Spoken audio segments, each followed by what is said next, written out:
Tonight, newly obtained surveillance video reportedly showing the moment an elected official in upstate New York shot a DoorDash driver outside his home. The driver, who has not been publicly named, was attempting to deliver food to a house in Chester, New York, police say, when he became lost and unable to navigate using the app.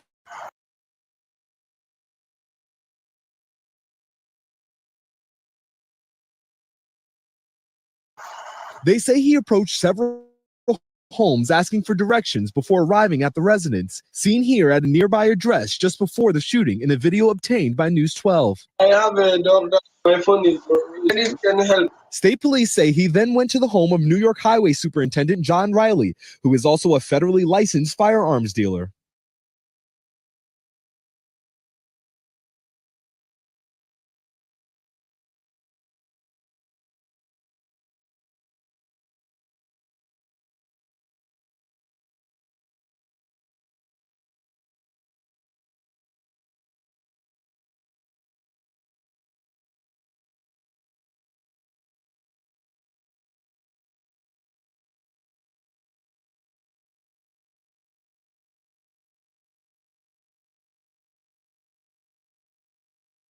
Licensed firearms dealer. Another video obtained by News 12 reportedly showing the 48-year-old walking out of his house. The video appears to show Riley initially shooting into the side of his yard, yelling at the driver to leave as the DoorDash driver turned on his ignition. Go! Go! Moments later, firing toward the vehicle after the driver starts to reverse. Shooting once more as the victim drove off. Police say one of the bullets struck the driver in the back, causing serious physical injuries.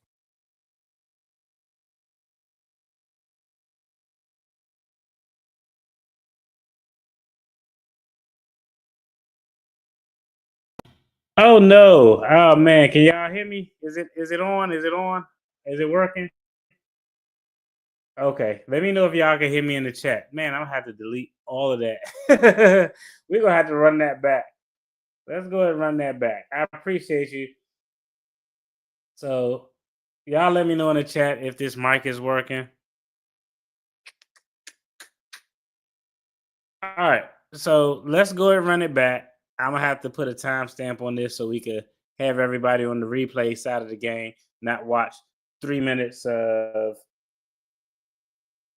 5 minutes of me fucking up. All right. So real quick, we're gonna compare and contrast two videos, some use of force videos. I want to give you a breakdown. This is an easy one to do. The other one may be a little bit more difficult. We don't have all the facts, but we're going to get the facts. So let's go ahead and crank this video up from the beginning. Let's go ahead and dive in. Tonight, newly obtained surveillance video reportedly showing the moment an elected official in upstate New York shot a DoorDash driver outside his home. The driver, who has not been publicly named, was attempting to deliver food to a house in Chester, New York, police say, when he became lost and unable to navigate using the app.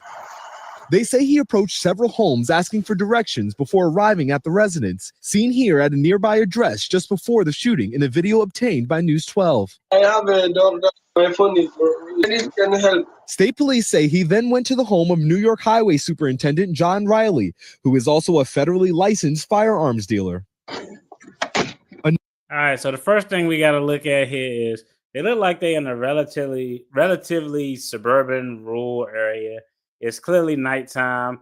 I don't know. The driver, he's probably some type of foreigner. He appears to have an accent. He went to other places looking for directions. I don't know how he got screwed up, if his app stopped working, if his phone died, but he's trying to find these directions. Now, the first thing I noticed as soon as I saw this video is that the driver is like literally nowhere to be found, nowhere in close proximity. Nothing to me that would pose an immediate threat of physical harm or death. Another video obtained by News 12 reportedly showing the 48-year-old walking out of his house. The video appears to show Riley initially shooting into the side of his yard, yelling at the driver to leave as the DoorDash driver turned on his ignition. Go! Go! Moments later, firing toward the vehicle after the driver starts to reverse. That's actually batshit insane. Generally, you're allowed to use of force if you're in fear of physical bodily harm, severe physical bodily harm or death, or you can protect the life of another if there is physical bodily harm threat or threat of being deleted. This is absolutely fucking crazy. And if you know you have cameras all over the place, it's actually even more stupid. But the driver is nowhere close by. He's in his vehicle. He doesn't appear to be shouting anything. Yeah, I know some people may say, well, he could shoot out the car. But the fact that he's in his vehicle, the guy was going in reverse when this guy literally fired a shot into a vehicle. This guy is actually all the way wrong. Should be charged, should be in custody. Do not pass go straight to jail. Do not collect $200 for this gentleman. Relatively easy, straightforward facts of a person with a firearm who is actually stupid. And as a FFL, the Federal Firearms License dealer, he has the ability to legally exchange firearms. And you would think he would have a little bit more common sense as to how to maneuver with the firearm and what the use of force laws are where he at. I don't care where he at. There's no way, Florida, Texas, it ain't nowhere in the United States where this shit that he did is actually legal. Shooting once more as the victim drove off. Police say that's crazy. One of the bullets struck the driver in the back, causing serious physical injuries. Riley tonight out on bail, but facing felony assault and criminal weapon possession charges, according to state police. Just shock, disbelief, disgust. I just can't believe that took place. Chestertown supervisor says the town board is holding a special meeting Tuesday morning to consider calling for Riley's resignation. They're holding the meeting to consider calling for his resignation. This dude should be fired. He should be in jail. He should probably, I don't know. He may actually show up to court. But I wouldn't, him having a bond is kind of, probably I would give him one if he has a record of actually showing up to court or doesn't have any prior criminal record. But this is actually crazy. And it's even crazier that they're only meeting to consider revoking his, terminating him from his position. We can't fire him. We can't unappoint him. We can't put him on leave of any type. He's elected. Riley did not return our request for comment. A DoorDash spokesperson saying, quote, "No one should ever fear for their safety just for trying to make deliveries in their neighborhood. We're devastated by the senseless act of violence and we're wishing the Dasher a full and speedy recovery." This situation isn't representative of the town of Chester. We are good people. This is a complete outlier in terms of, how we treat anybody from outside the community. Riley does not yet have a new court date scheduled. Shaquille Brewster, NBC News. All right. Riley should be in jail. He should get convicted. He should lose his job. Even though they can't fire him, there is some means that they can go through some type of vote or something to that effect where they can get that guy out of office. But I think we all looked at that video and immediately we said, you know what? This guy is wrong. He probably should get charges. He should probably be indicted. He'll probably be convicted. He'll probably do some time. Now, I will tell you, I don't think DoorDash ain't shit, in my opinion. They talk all this stuff about we feel sorry for the driver and drivers shouldn't have to go through this, which I 100% agree with. But DoorDash, Uber, all of those places have policies against a person having a firearm. Even if you are lawfully allowed to carry it, their internal policy says no firearms, which is actually crazy. If I'm a DoorDash driver, an Uber driver, I'm making deliveries at night, I'm always going to have that thing on me just because it could get a little bit wild. Now, if something happens and you have to utilize it to protect yourself, you know what's going to happen. They are going to fire you. I've seen stories like that before because it's a violation of their policy. But if something happens, you have a use of force situation and it's justified, you'll lose your job, but you won't be going into custody, but you'll still be here to find another job. And that, to me, is the most important. Now that we saw an easy example of this is wrong, this is a terrible situation, terrible use of force, now let's go to one that's a little bit more complicated. Now, y'all heard me say on this channel, when you play stupid games, you win stupid prizes. And one platform that seems to spread stupid games out is TikTok. TikTok is full of videos of people doing dumbass pranks and challenges that had led people to get their ass whipped, led people to get shot, led people to have all sorts of terrible, serious, unintended consequences due to trying to pull a prank. And this is one of those situations. So before we jump into this video, we got to lay the foundation. It's called Extreme Ding Dong Ditch. Now, I know y'all all probably like me play Ding Dong Ditch where you go ring somebody's doorbell and everybody haul ass around the corner or hide or you knock on the door. But that was about what it was. I remember once I was on a cruise and my son was out and my daughter was out there and he just was like telling me like, yeah, man, Alexis is really fast. And I'm like, why you say that? He's like, because we was knocking on people's doors and running there. She wasn't even far behind. I was like, what the hell? I was like, what the hell? But that's a normal game of Ding Dong Ditch.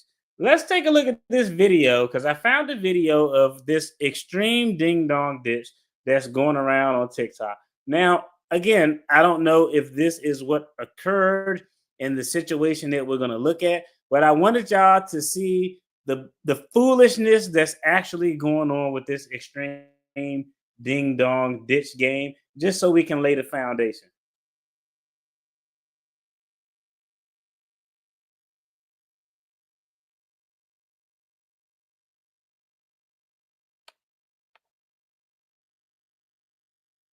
Dang, what's wrong with my internet?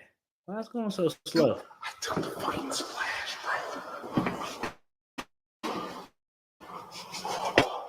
It's bleach. It's bleach. Oh. All right, first of all, these guys look like idiots. I don't know. My son clearly knows this channel. He said these guys are ridiculous. But this guy's walking around in his drawers with a wig on, which is goofy as hell. But I want y'all to see this. This is the shit that's trending on TikTok that led to somebody being deleted.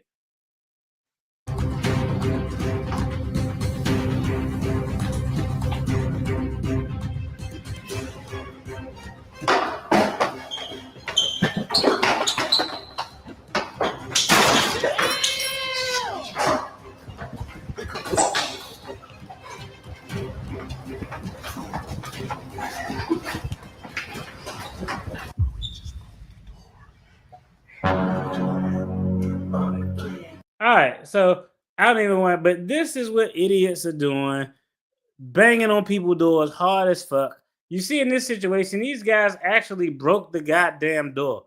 So it's good that we got this as a foundation of the level of stupidness that's going on. So now we can go ahead and take a look.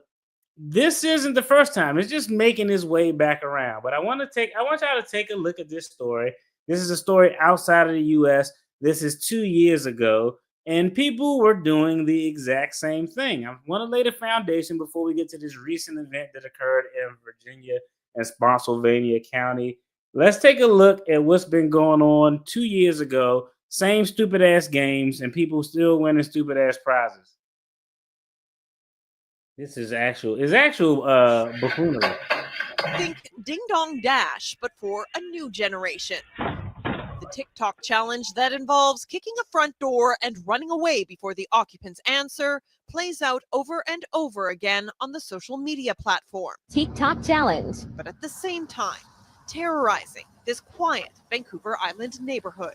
That's just appalling. It's All right, so this is in Vancouver. We're going to fast forward past grandma with the jacket on because I want y'all to see what exactly happened here.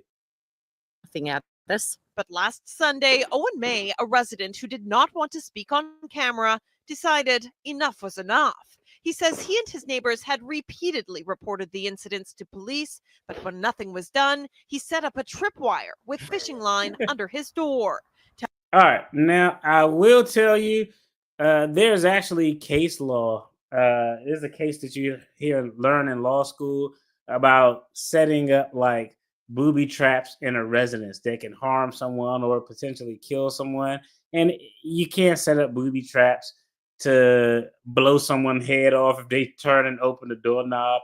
But I will tell you again, this is in, I believe, Canada. But I will tell you, just from a legal perspective, as if we're talking about in the United States, it's actually good to have these signs up.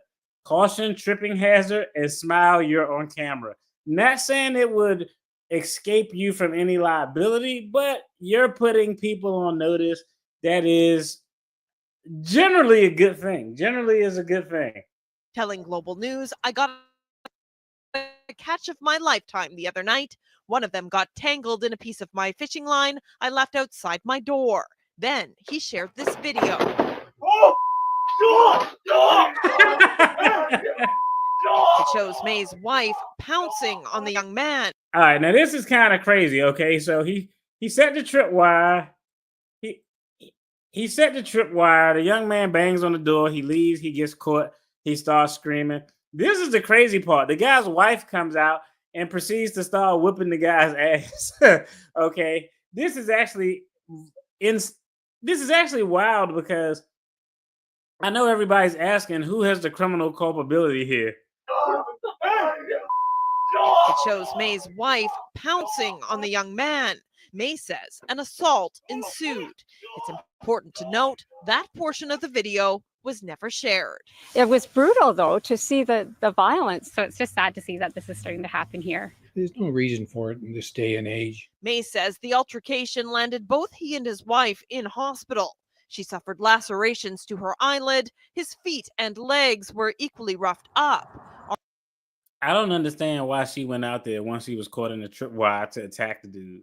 Like that actually don't make no sense. And the fact that they all scarred up, it goes to show me that guy, even though he had his foot caught in that wire, it appears that he laid the smackdown on them just a little bit. RCMP were not available for comment, but in an email to May confirmed officers had identified 2 youths involved. Writing, I will be forwarding my report to Crown Counsel with recommendations of charges. But May says he's been made aware he could be facing charges of his own, relevant to Section 247(1) of the Criminal Code of Canada, traps likely to cause bodily harm. See, even in Canada, you can't have traps likely to cause bodily harm. But again, this ding dong ditch extreme version has been around for some time. These guys in this video didn't appear to be as ridiculous as the video we saw. Now, let's take a pivot to what happened recently in Virginia. Let me tell the story first, then we're going to go to the news story. We have 3 teenagers. One who is the decedent is 18 years old. They engaged in this extreme game of ding dong ditch where they're going around the neighborhood banging on doors.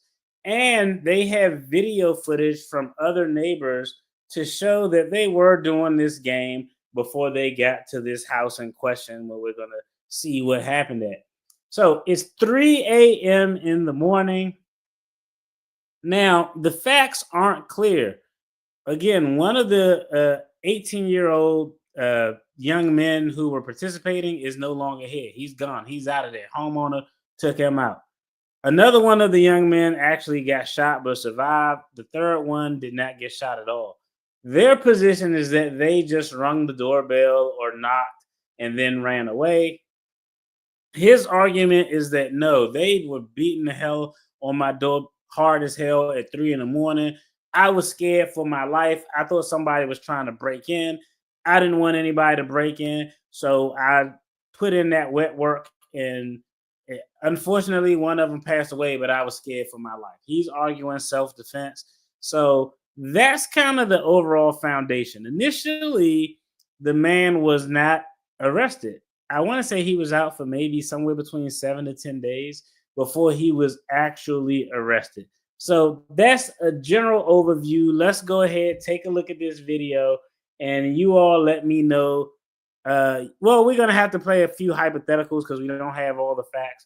Take a look at this video, and then we're going to talk about fair or foul for the home. Tonight, an investigation into a weekend shooting in Spotsylvania County. The entire community is debating the details of a case where 3 teenagers accused of breaking and entering a home on Mackenzie Lane were shot at. 2 of the teens were shot. One of them, a high school senior, killed. Northern Virginia Bureau reporter Drew Wilder explains why this story is drawing so much debate. Is this the case of a homeowner defending their property legally against potential burglars? Or is this a case of a TikTok prank gone horribly wrong?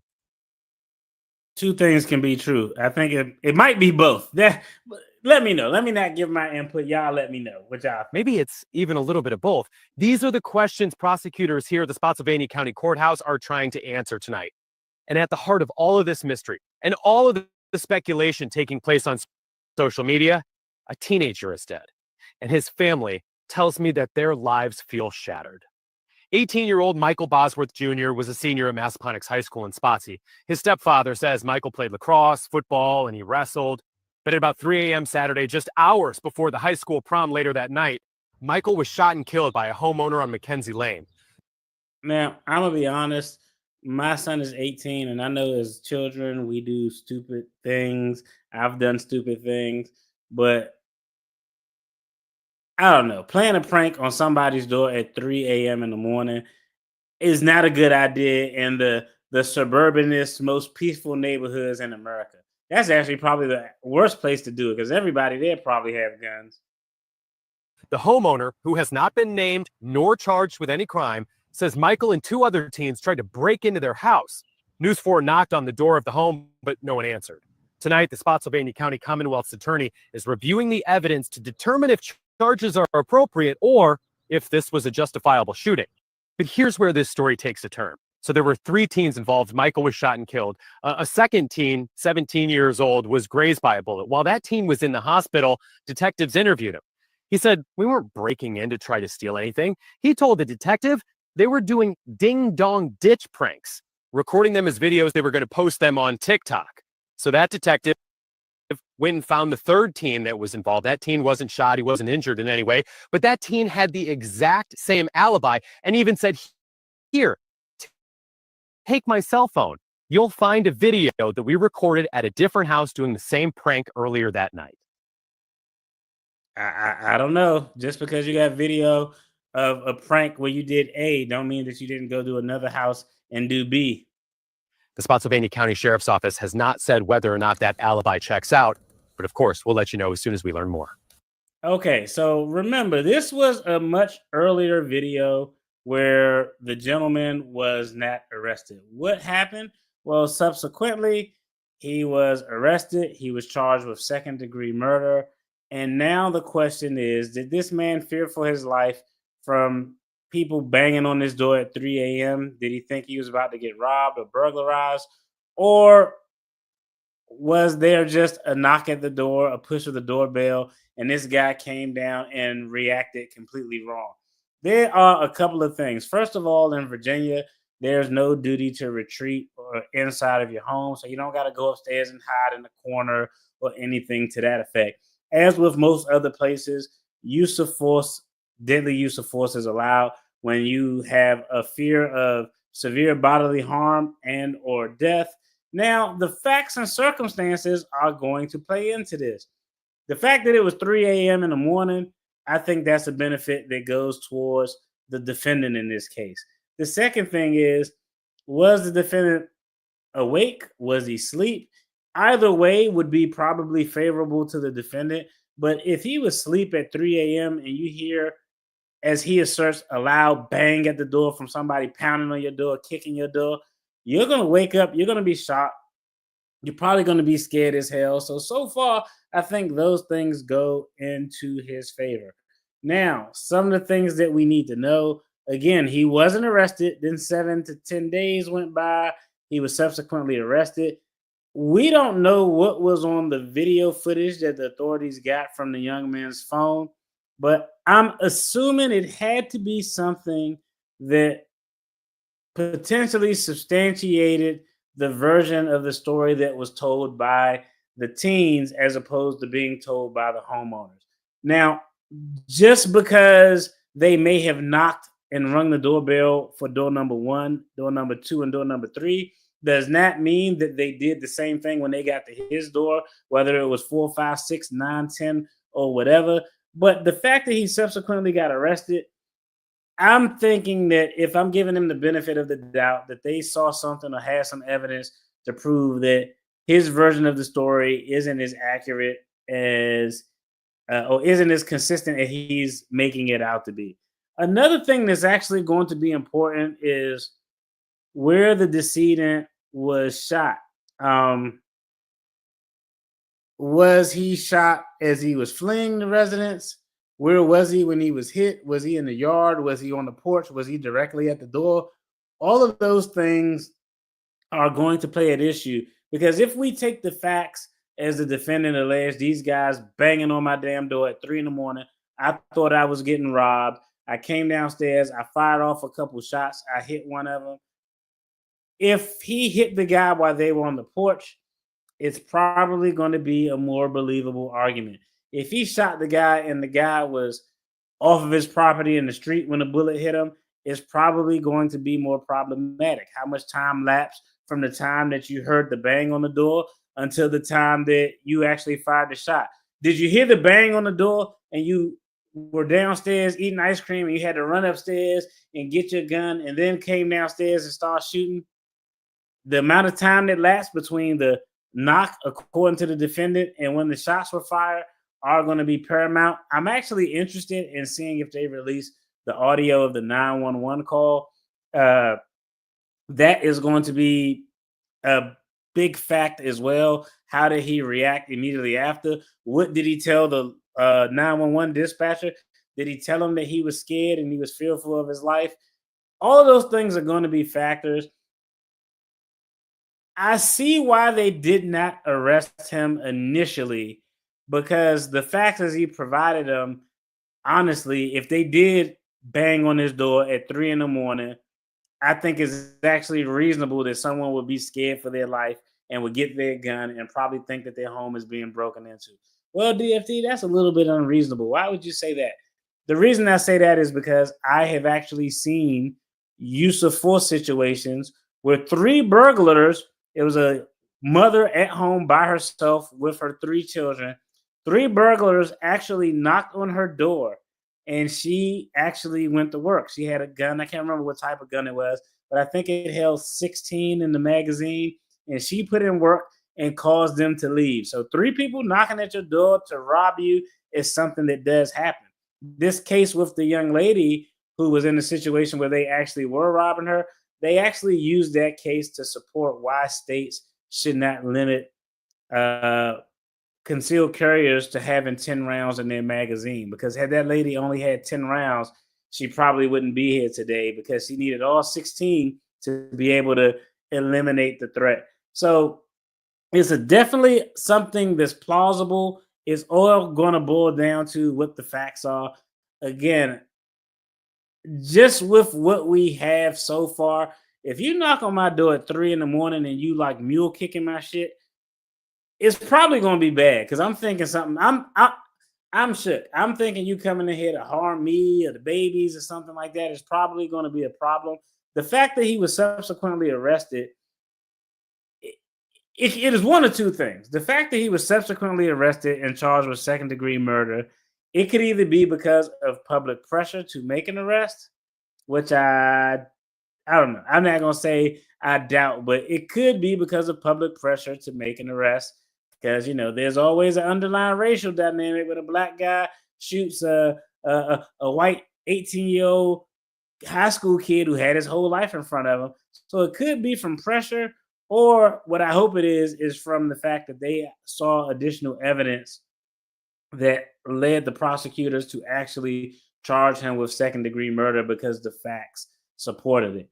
Now, everybody always asks me, like, well, what if the inverse was true? What if it was 3 black kids knocking on some white guy's door at 3 a.m? I mean, I don't know. Y'all let me know what y'all think.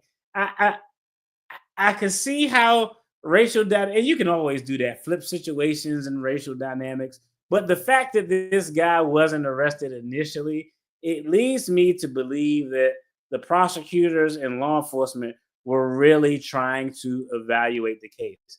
The fact that this guy didn't haul off and run, they didn't arrest him immediately, it seems to me that they were actually trying to say, you know what?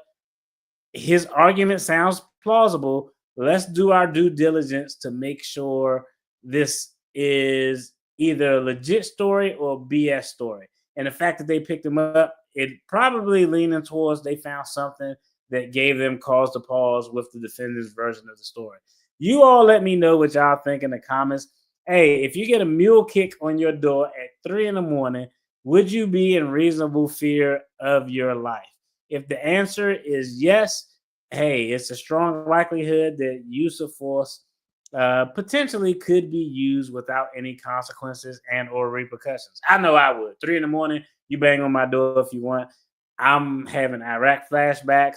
I'm like, I'm gotta go get it because it's right beside me. Yep, even when your boy in the bed. So that's my take. You all let me know what y'all think in the comments. Just a quick recap.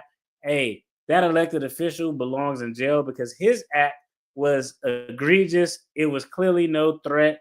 The person who he shot at was clearly retreating in their vehicle to leave.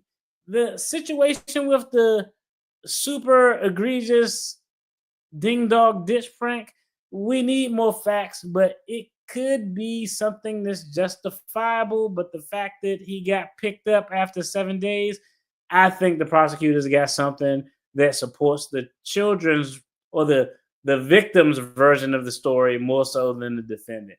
Yo, as always, I appreciate y'all tuning in. I just wanted to jump on real quick and talk about this. I got to make sure I put some timestamps because your boy was jacked up. I was struggle streaming for like 5 damn minutes at the beginning. As always, y'all have a good one. Y'all be safe and be blessed. Peace.